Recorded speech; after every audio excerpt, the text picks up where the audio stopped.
P21 est à l'échelle évidemment de distribution dans un premier temps, mais il y a quand même un bon module de fabrication.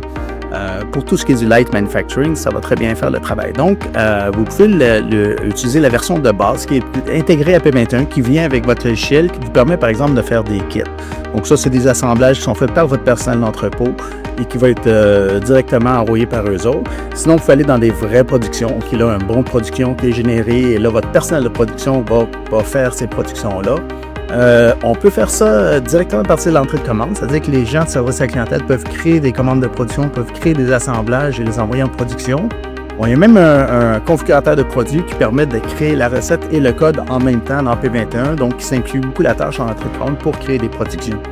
Le module inclut aussi la possibilité faire sous-traiter des produits chez un autre fournisseur et vos coûts vont suivre avec le coût du BO qui est rentré à l'intérieur.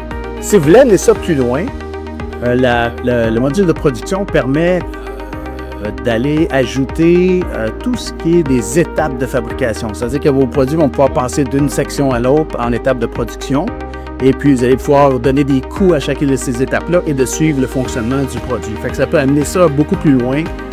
Permet aussi de saisir des temps en direct de production pour pouvoir faire le comparatif entre ce que vous pensez que ça allait coûter et ce que ça vous a coûté vraiment. Donc, le module de production peut vraiment aller plus loin. Et dernière chose, il y a un module de planification, de gestion de la production qui est nouveau, qui va vous permettre vraiment d'ordonnancer vos tickets de production.